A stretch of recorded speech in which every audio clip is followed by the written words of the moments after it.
Hola, hola, muy buenos días, muy buenas tardes, muy buenas noches. Como siempre digo, muy buenas trasnochadas. Cualquiera que sea el momento en que nos concedan su escucha para este episodio nuevo de 60 y qué. Soy Lucero Miranda, conduciendo este podcast, y pues muy contenta de regresar y estar aquí para conversar. El día de hoy me gustaría conversar sobre temas que a veces nos resultan muy difíciles, a veces no sabemos cómo abordar y vamos evitándolos, y bueno, pues uno va aprendiendo que es importante hacer un abordaje y no perderse en el intento. Dice Sharon Saga, fundadora del Museo Memoria y Tolerancia de la Ciudad de México, que no debemos de esperar a que las cosas sucedan para que actuemos. Y soy una convencida de que en este momento, si algo no debemos hacer es quedarnos en la oscuridad, quedarnos sin hacer nada frente a las realidades que estamos viviendo, particularmente como país. Yo no voy a hablar de política, yo lo único que quiero pedirles antes de dar paso al tema que vamos a abordar es investiga, entérate, ejerce tu derecho ciudadano, tu obligación ciudadana también a votar, pero enterado, enterade, no esperemos a que pase algo.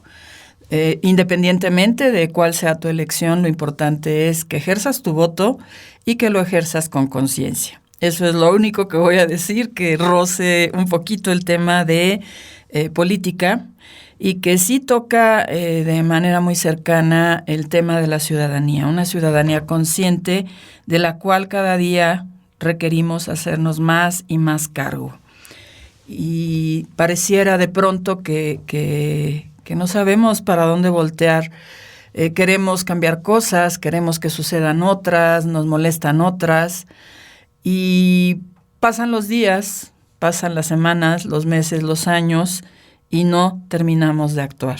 Entonces, pues la primera acción que debemos ejercer es enterarnos, investigar, buscar, y bueno, pues actuar con conciencia. Quizá esa sea la base de esta posibilidad.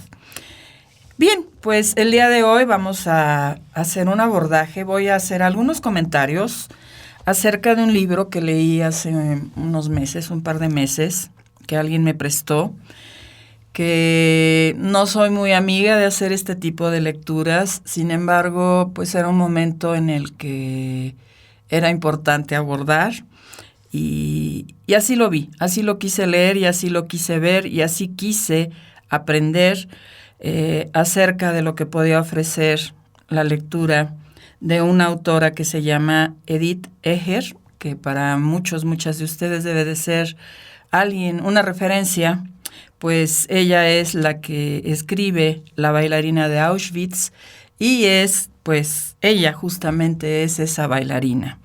Ella escribe otro libro, esto lo hace en 2020, que se llama En Auschwitz no había Prozac. Entonces, pues me llamó mucho la atención especialmente el título. Y es verdad, pues no había antidepresivos, no había algo que pudiera ayudar a disminuir el dolor, a disminuir la humillación, a disminuir pues todas estas cosas terribles que estaban pasando las personas en los campos de concentración. Y pues muchas pudieron resolverlo, muchas de esas personas sobrevivientes pudieron resolverlo, otras más decidieron o no pudieron, no supieron cómo encontrar un camino para superar esta prueba que yo creo que para la gran mayoría es inenarrable. Muchos se quedaron perdidos en el antes de que sucedieran estos hechos, y algunos otros se superaron a sí mismos, a sí mismas, y lograron salir adelante con una característica muy peculiar. La gran mayoría no hablaban de lo que había sucedido, no hablaban de la época de la guerra, no hablaban del Holocausto, habiendo sido protagonistas del mismo. Y en alguna entrevista yo escuché que decían no lo hablábamos porque sentíamos mucha vergüenza de lo que nos pasó, de lo que permitimos, de todo lo que sucedió a nuestro alrededor. Sin embargo, Edith Eger, decide escribir, así como lo hizo en su momento Viktor Frankl, como lo han hecho otros autores, como puede ser el mismo papá de Ana Frank. Sabemos que Ana Frank es mundialmente conocida por su diario, un diario que publica su papá pasada la guerra, y bueno, pues que ha pasado por muchas controversias. Sin embargo, pues queda como un testimonio de cómo se vive el día a día en la prisión de un escondite. Y después, pues ya, todo lo que desencadena. Entonces, una de las primeras ideas que esta autora nos dice es que una vez que las cosas te resultan adversas, pues hay que trabajar en no caer en el victimismo. Y yo creo que es bien complicado cuando alguien está en una situación crítica evitar caer en el victimismo. Es muy fácil lamentarnos, o a lo mejor es muy, muy complicado, no lo sé. Es muy, muy, muy común decir, pobrecita de mí, mira todo lo que me está pasando, entiéndeme, compréndeme. De esto también habla la filósofa de la cortina. Tenemos derecho a tener dolor, tenemos derecho a sentir tristeza, tenemos derecho a incluso a expresarlo, pero no tenemos derecho a exigir que seamos comprendidos, comprendidas. Entonces, ahí hay una primera reflexión significativa. Aunque tengamos derecho a una serie de cosas vinculadas al victimismo, pues no tenemos derecho a exigir que las demás personas nos comprendan. Y sobre esto, Eger dice que pues lo primero que tenemos que trabajar es en evitar la evasión de nuestras cárceles mentales. Nos dicen que la peor cárcel es la que se construye para uno mismo, ¿sí? Expresado como ella dice, la peor cárcel es la que construí para mí misma. Entonces, ¿cómo salir de esa cárcel? ¿Cómo derribar los barrotes que se encuentran en nuestras mentes? Y bueno, pues ella parte de la idea de que la base de la libertad es poder elegir. Aún en las peores circunstancias es poder elegir. Yo elijo odiar, yo elijo hacer más daño, elijo vengarme, elijo ser pasiva, elijo castigar, elijo ser mala onda. O sea, la lista puede ser infinita. Y lo que es un hecho en cualquier situación, así como la que ella nos presenta, es que no hay manera de deshacer lo que le han hecho a las personas, lo que nos han hecho, lo que le hicieron a las personas prisioneras en los campos de concentración.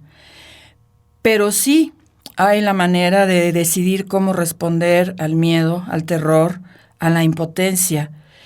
Y bueno, pues una de las posibilidades, por difícil que parezca, es elegir la esperanza, ¿sí? Tener esperanza dentro de las peores desgracias.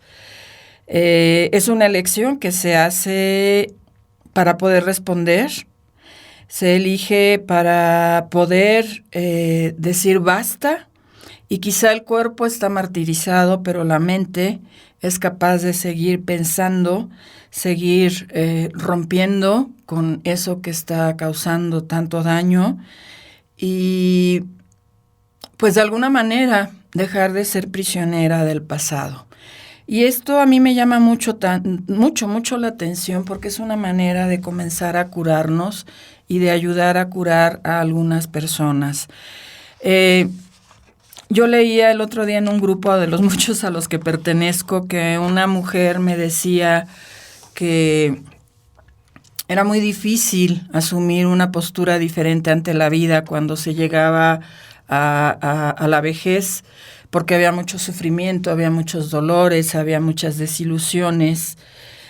Y yo lo primero que pensé es, Pues sí, puede ser que me duela mucho, pero también puede ser que yo decida curarme a mí misma. Tengo que habilitarme, tengo que buscar posibilidades, pero lo primero que tengo que desarrollar en mí es la posibilidad de la esperanza. Dice, escribe Eger, yo seguía escondida, huía de mi pasado, negaba el dolor y el trauma, acotaba hierro a las cosas y fingía, trataba de contentar a los demás y al hacerlo todo a la perfección culpaba a X personas por mi rencor, por mi desengaño crónico y perseguía metas como si pudieran compensar por todo lo que había perdido. Y bueno, pues ahí vienen esos primeros aprendizajes. Tengo que aprender a curarme a mí misma, tengo que aprender a mirar la historia de una forma diferente. Los hechos ahí están, no se pueden negar. Sin embargo, tengo la libertad de elegir, aunque parezca que no, debo de desarrollar la fortaleza de carácter para elegir cómo responder al sufrimiento. Recordemos que hay autores estudiosos que dicen el dolor es inevitable, el sufrimiento sí. Yo decido cómo vivir una determinada circunstancia, cómo la enfoco, si me quedo instalada en un duelo. Yo sé que es muy difícil, que hay que trabajarse a una misma para encontrar salidas, para encontrar caminos. Entonces quizá la esperanza se encuentre en cómo puedo hacer para curarme a mí misma. Es cómo ejerzo esta libertad de elección para estar mejor, y si yo estoy mejor, los demás pueden estar mucho mejor también. Yo creo, y lo dice Eger también, que al elegir en medio de una circunstancia tremendamente adversa, puedo hacer una distinción muy clara y hacer que se descubra, se pueda observar el poder de cada persona y de su mente. Cómo hacer para que estalle esa mente y comience un proceso de sanación que, insisto, no es sencillo, hay que habilitarse, pero hay tantos habilitadores hoy por hoy. Basta que ustedes se metan, por ejemplo, a Instagram, y en Instagram van a encontrar, pongan la palabra sanación y van a encontrar infinidad de publicaciones donde te dan consejos, donde te brindan posibilidades, algunas gratuitas, algunas con costo. Sin embargo, cada una te va ofreciendo una posibilidad de crecimiento y de mejora para ti misma, para ti misme. Tenemos que tomar en cuenta que, de acuerdo a lo que dicen los estudiosos, por ejemplo, Seligman habla de la indefensión aprendida, y esa creo que es una de las que más nos dañan. Antes de luchar, antes de que nada, decimos no puedo, en lugar de preguntar ¿cómo puedo resolverlo? ¿Cómo sí? Entonces, pues, contra la indefensión aprendida, dice Seligman, uno de los grandes investigadores de ciencias de la felicidad, está el optimismo aprendido. ¿De dónde saco la fuerza? ¿De dónde obtengo? ¿De dónde construyo la resiliencia? ¿Cómo doy significado? Un significado no de sufrimiento a las cosas que me están pasando, y cómo voy dándole rumbo a mi vida. Entonces, pues es interesante. No dije que es la indefensión aprendida, y les doy un ejemplo que a mí me entristece mucho cuando veo a los estudiantes, adolescentes, tirando la toalla porque declaran que no pueden con las matemáticas. Y entonces, pues sin haberlo intentado siquiera, se declaran indefensos frente a las matemáticas. He tenido la oportunidad en este último año observar trabajar en equipo a psicólogos, psiquiatras y especialistas en matemáticas, entre ellos, dicho sea de paso, mi esposo Martín Carrión. Y en IFITAF han hecho equipo para enseñarles a los jóvenes, adolescentes, que no es un tema de no poder, es un tema de decisión. Y entonces es muy emocionante cuando llega y me cuenta y me dice, oye, hay una chica con un diagnóstico de tal y tal característica y está descubriendo que sí puede con las matemáticas. Entonces es todo un acontecimiento cuando después de llegar con un 2 de calificación, la siguiente vez te dicen, saqué un 70, está aprobando. O sea, del 2 al 70, ¿saben el camino que tiene que andar esa persona? Y es, entre otras cosas, además de ayudarle a estructurar el pensamiento matemático, es enseñarle que sí puede, que sí hay posibilidades y que hay formas de dejar de lado la indefensión aprendida. En este grupo de jóvenes con los que han estado trabajando, está una chica a la que yo quiero muchísimo, muchísimo, muchísimo. Ya escribí y ya hablé acerca de ella y es muy emocionante observarla ahora trabajando. 1, tiene que aprender que no lo sabe todo. 2, tiene que entender que no tiene todo bajo control. Pero antes decía, no, pues es que no puedo, soy muy mala para matemáticas, voy a reprobar, y por supuesto que reprobaba. Y hoy por hoy tiene sus manuales, se está preparando para entrar a la preparatoria y el fin de semana pasado tuve la oportunidad de observarla trabajar y ahora le dan los manuales y antes de correr a decir no puedo, comienza a pensar sobre cómo resolver los problemas.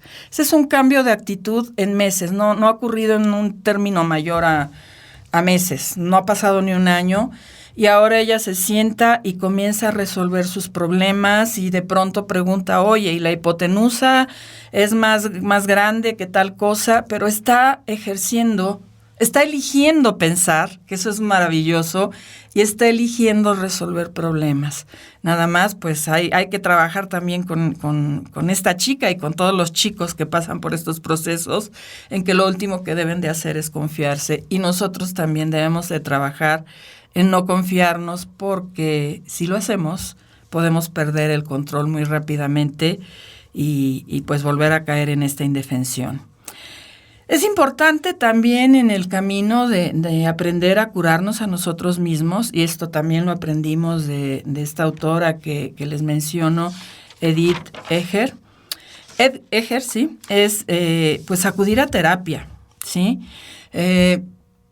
Por años han estado muy desprestigiados los psicólogos y eso definitivamente tiene que ver con el mal trabajo que hacen los pseudopsicólogos.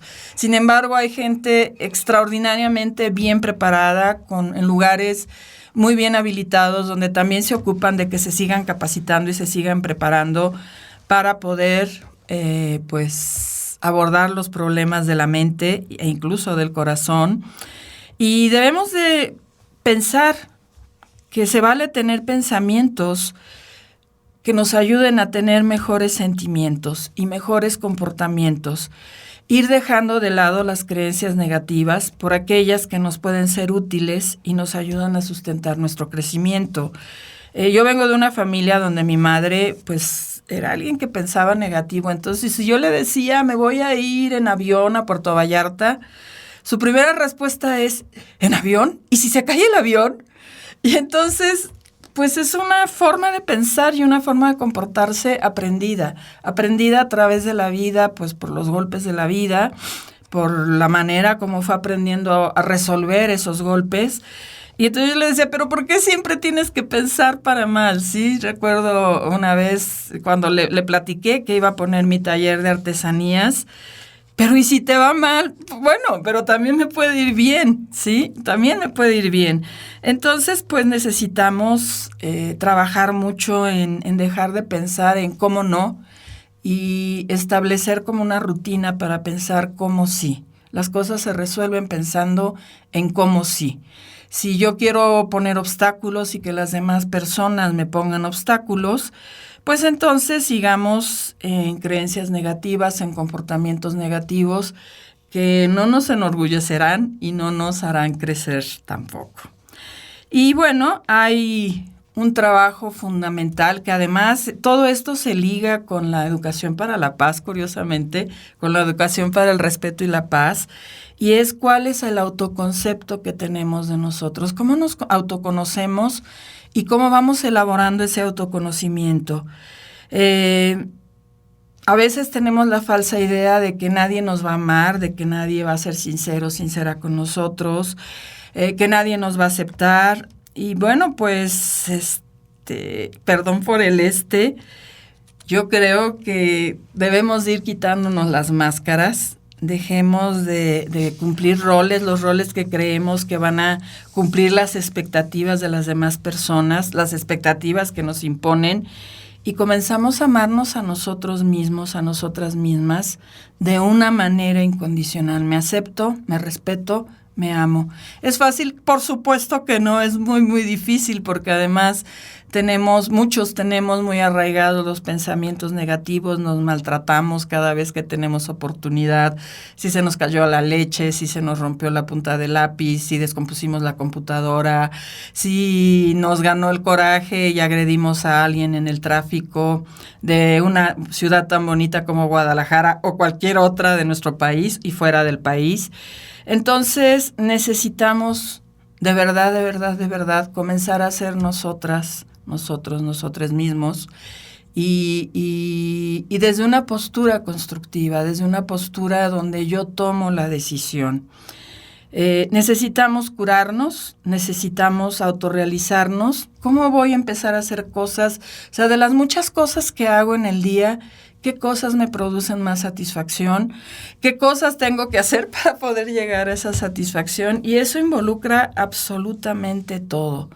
Tiene que ver con nuestra capacidad de elegir, de cómo respondemos a lo que nos está enfrentando la vida, para darle significado y para tener un propósito en todo lo que vivimos. Viktor Frankl decía que las peores experiencias pueden ser nuestros mejores maestros. Abren la puerta a descubrimientos, a nuevas posibilidades y a construir nuevas perspectivas. Entonces, pues es una manera de empezar a sanar, es una forma de comenzar a autorrealizarnos y es la mejor manera de aspirar a la libertad.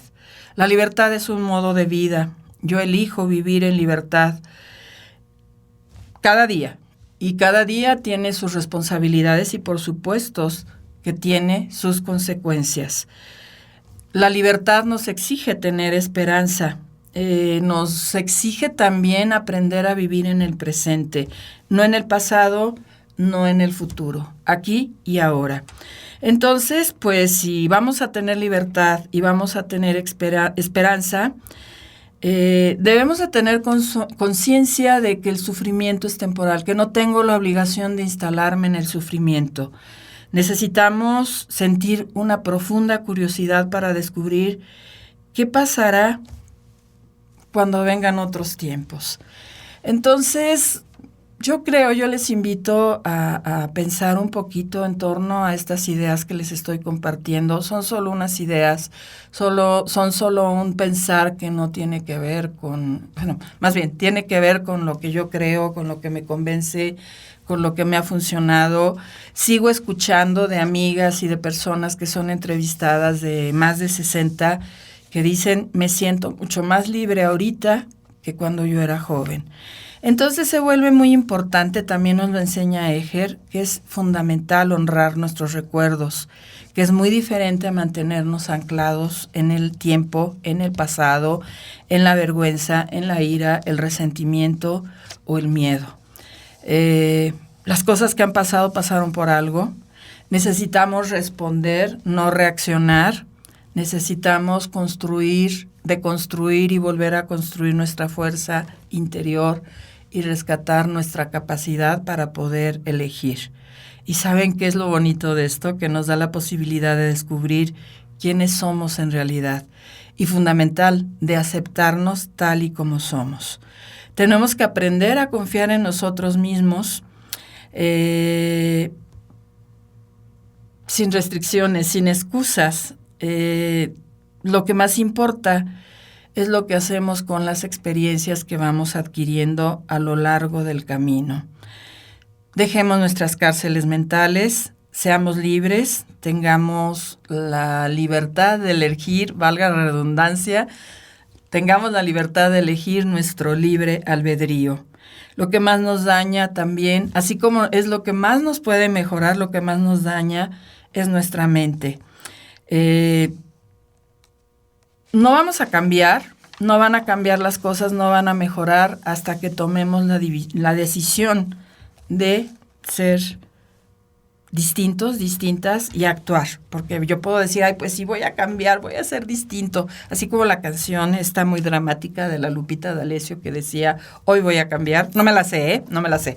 No soy fan de Lupita D'Alessio, pero sé que mucha gente sí. Entonces, bueno, pues, ¿cómo cambio? ¿Cómo cambio? Que además muchas veces nos dicen, no, pues es que tienes que cambiar, tienes que dejar la indefensión, tienes que salir de las cárceles de tu mente. Y la siguiente pregunta es, ¿cómo?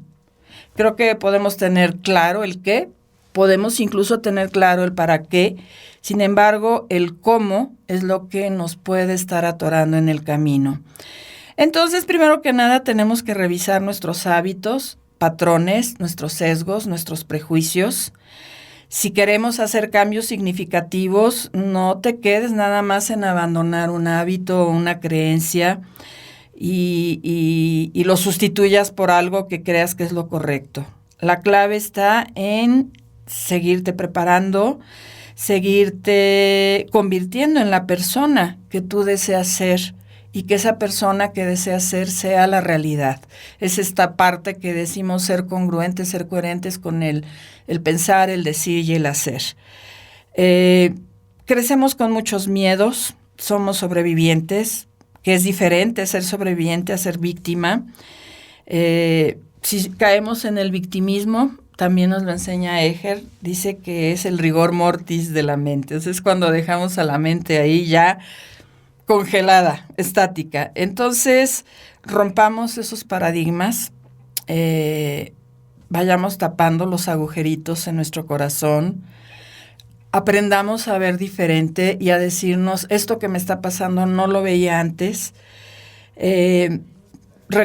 Comencemos a reconocernos en los espacios, por ejemplo, de la maternidad. Ahora hay corrientes muy fuertes sobre cómo reconocer la maternidad, cómo vivirla, cómo hacerla crecer, cómo brindar seguridad a nuestros hijos. Y yo muero de envidia, y la envidia no es buena ni mala, es envidia y punto.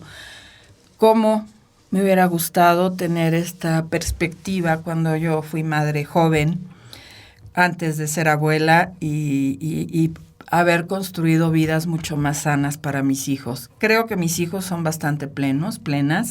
Sin embargo, creo que en mis manos podría haber habido algo más que no fui capaz de ver y que no pude hacer distinto justo porque no fui capaz de ver. No es un tema de me siento culpable, no es un tema de, qué irresponsable. Simple y sencillamente no sabía yo cómo crecer, no sabía yo cómo curarme, no sabía yo de qué manera podía seguir adelante con mi vida. El amor y el poder seguir adelante es parte de nosotros. Aprender a adaptarnos a las circunstancias. Tenemos que desarrollar esa capacidad para poder aprender que en cada crisis hay una transición. Yo sí pienso que en la época actual, con tantas crisis, con tanta oscuridad como la que está rodeando nuestro mundo, lo único que creo yo que puede seguir, no sé cuándo, no sé si vayan a ser 7 generaciones, pero sí sé que el mundo tiene que cambiar para bien. No hay opciones. Tiene que cambiar para bien, tiene que ser para construir mejores futuros. Entonces, pues, no nos dejemos agobiar, no nos dejemos caber. Hay que aprender a estar en el presente, hay que aprender a estar aquí, hay que saber acompañar, hay que sobrevivir a las crisis, no ser víctimas, hay que aprender a sobrevivir a las crisis, hay que saber aprovechar nuestra libertad, hay que usar nuestra imaginación como una fuente de poder, de crecimiento, hay que desarrollarnos con mayor plenitud. Y en serio, no va uno a la tienda y compra un litro de agua de plenitud, no compra un litro de agua de libertad, no se compra un lápiz de sabiduría.